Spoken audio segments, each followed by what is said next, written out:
inaasahan ng lahat. I totally expect it. Ang magkakaroon ng mga maanghang na eksena would be, Pingris and Abueva.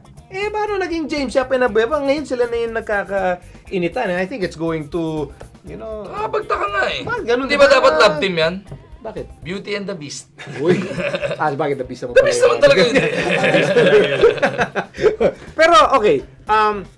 Weird. It's a weird matchup na ba't sila yung nagbantayan, tapos sila yung ngayon nagta-trash talking. Yun nga yung kino-comment niya kanina eh. What? What's your problem? What's your problem with this? Why James Yap and Calvin Abueva? Why nga? Why? Nakasulat. Kailangan nating tinatanong ko, why? No, why is it? Okay, si Abueva, so obviously he's annoying James Yap. Really annoying him. Hindi lang yata si James Yap na annoy sa kanya eh. Ikaw, you're annoyed with Abueva, diba? Just say it. Just say it. Why are you annoyed with him? That's his game. How can you not know? Wala lang. Ayaw mo lang. No, his antics, the way he plays. But, that's his role. I respect that. That's the way he plays. No, you don't. No. I respect the way he does his Why are you annoyed if you respect it? Respect my opinion. That's Calvin Abueva. You have to give it to him. I mean, he's the guy that will get in your head, and apparently he's gone to the head of James Yap. Although James has been hobbled with injuries, but yeah. That's it. Yeah. Sabihin mo na kasi. Pagka nagsalita na si Paras, lalabas din yan. Sige, warm up ka muna. Ikaw, bakit ka napipikot sa ginagawa ni Abueva? Well, I mean, I just don't like that, let's say... Kasi friend mo si James. Kasi ba ko-coffee kayo ni James? Okay, pero no, but if a guy's hurt and you're deliberately hitting a guy in the spot that's injured, I think that's a little bit... How many times did he hit James? I don't know, I didn't watch the game. I'm just reading your... but look, I ilang beses na sumagot ng ganyan dito eh. I spoke to James and obviously he told me he was really getting hit in his injury. Pero with all due respect to James, he's a two-time MVP. He's one of the biggest names in the PBA in Philippine basketball. Isn't that what your opponents are supposed to do? No. Attack weakness. No? Yeah, parang you do not attack anybody's weakness kung magkalabang kayo in a playoff series. I'm a basketball purist. I know you do whatever it takes to win, but I want to see guys play with skill, win because of your skill, not because you're trying to hurt your opponent. Wait. Are you saying yung ginagawa ni Calvin... Hindi naman niya sinaksak. Wait. Are you saying yung ginagawa ni Calvin Abueva is way beyond reasonable amount of physical defense? Below the belt? Hindi pala eh. Bakit mo sinasabi? I'm just saying in general, if you like to pounce on a guy's injury, look, I'll set an example. Marcus Doughtit against Ginebra. He had a fractured hand. They were chopping his hand. Alam ko na sino nag-chop nung kamay niya eh. I want no names, but I'm just... Si Mamaril. Yancy yata. One of them.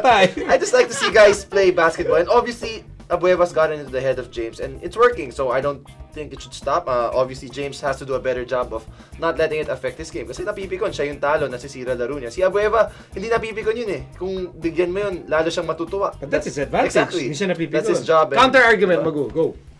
Yun nga eh. It's warfare. You wanna marry him or something? No, it's not like... Galit lang eh, no? Sige, tuloy mo! Huwag ka papasindak dyan, ako sagot kita. Baka pa ko! Sige, tuloy mo. Hindi, parang... Di ba nga, everybody does it. It's the playoffs. This is the PBA. Ako, nangarap lang naman ako a long time ago. I realized na hindi aabot kasi only men are supposed to be here. Only the top athletes are supposed to get to that level sa PBA.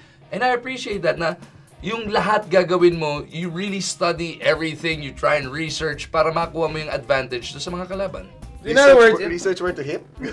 So, in other words, you are validating yung ginagawa ni Calvin kay James, the mind games, mga tulak-tulak, mga it's part of it. Pasimple, ganyan. Ito tanungin mo, it's part of it. Okay. Wala pa yun sa panahon nito. I know. I'm saying part of the game nga talaga. I mean, but I'm just saying I would rather have in a perfect world na skill lang talaga. But I understand you have to do what it takes to win, and I don't blame kasi them. physical sport. And parang boxing. Tinamaan ka rito na yun ang tatargetin ng kalaban mo. Diba? Pagka tinamaan ka dito, iiwasan ba nila yun? Dito na lang kasi may tama sa kabila. So, same thing, nung nagkaroon ako ng injury, katulad dati, meron akong fracture thumb. Ang ginawa ko, hindi ko tinipan. Tiniis ko na lang. Kasi pag nakita nila, pag nakita, ay, kawawa ka. Yari yung kamay mo eh. And for Abueva naman, nakikita ko, parang, he's bored. Parang bored, yung game na lang, normal game. it's parang boring na sa kanya. Gusto niya may mind games, yung asaran tayo. Saka, saan ang galing si Abueva? Ang dami pinaglaruan niya. Pampanga, Diyos ko, lahat ng ganong laro matututunan mo ron eh. So ina-apply niya yun kay James Yap. Ina-apply niya sa lahat. Sa lahat. Hindi na naman kay James. NCAA boy yan eh. I'm not going against any of you guys. I'm just annoyed. If you smell blood, then go for the kill, diba? And that's fine. That's basketball. I'm a guy who plays physical as well. But, I'm just annoyed. So, if it was that's it. Kasi every team should have an enforcer, a guy who get on the heads of the superstars, your Ronald Tubig, your Bo Belgas. If it was a preseason game, exhibition game, and to a certain extent, elimination round game. Hindi, kasi ganito yan. Playoffs eh. Now, halimbawa naglalaro pa ako and magkakasama tayo rito, naging magkakaibigan tayo, may injury ka, hindi kita titirahin. Kasi magkaibigan tayo eh.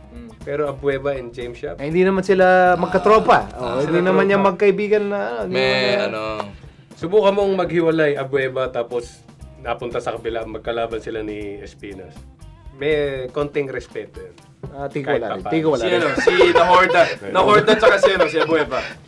Titirahan yun, dalawa San Sebastian yun. Pero matagal na yan. Sebastian pa rin yun. Hindi nag-abot eh.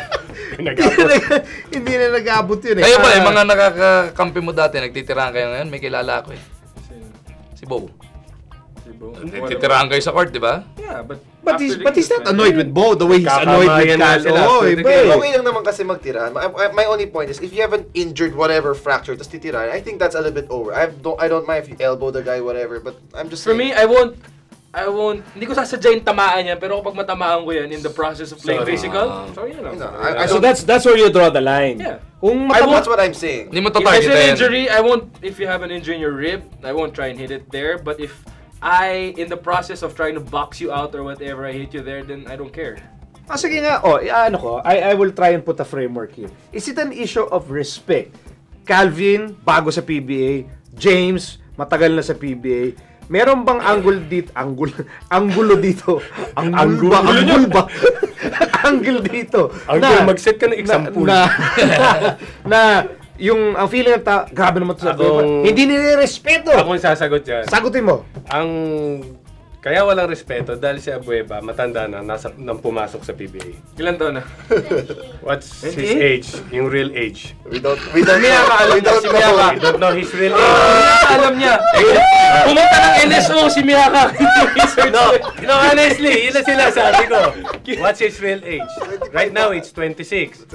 So, hindi natin alam. May nagsasabi, 28. Di ba? So, nung pumasok ako sa PBA, sobrang respetado ko lahat. Kasi I'm only 20 years old nung pumasok kong PBA. Pero Rookie of the Year MVP ka pa rin. Yun lang. Iba ka talaga. Yun lang. Pero sinasabi ko, pag pumasok ka sa PBA na yung malapit close to 30 ka na, mama ka na. Wala ka ng respeto kahit sige nga, matanong kita, did you ever play super physical, almost dirty defense on a veteran because you had to do it? No. Never. Panahon mo, Don Ramon. Hindi sa pwede mga foul trap. Idol ko yun eh. So kung bakit, sinasabi ni Doc, tamaan kita, hindi ka sinasadya. I-box out kita, I will play hard on you, pero that's it. Pero hindi kita titirahin. Huwag lang sadya. Pero yun nga, meron talagang mga player na sinasabi ko nga. 88 MVP, Gidaben or Fernandez? Kasi 89 ka eh. Gidaben, di ba? Ramon. Don Ramon. Dapat, that's his fifth dapat. Okay, so ano lang, di ba lagi naman tayo mga may yes or no question, ganyan. So one round. Are you annoyed sa ginagawa ni Calvin Abueva? Yes or no? Kailan pa ba ang tanongin? Gusto ko lang ulitin niya eh. Gusto ko lang ulitin niya. Yeah. Yo. I understand why people are. What a... Are you... I'm entertained. You are entertained. I'm more entertained than annoyed. Hindi naman ako tinatamaan. Hindi ko rin naman tinatamaan. It's up to James to rise above. Boss Benji, are you annoyed sa mga antics at mga ginagawa ni Calvin Abueva kay James Yap? No. No. Because? Napagdaanan ko na lang. Yeah, there you Ikaw? go. Me? No. Oo nga. No, I'm not. Bye, pinagdaanan mo rin yun. Oo. Maraming bully nung Sama na ako eh. No?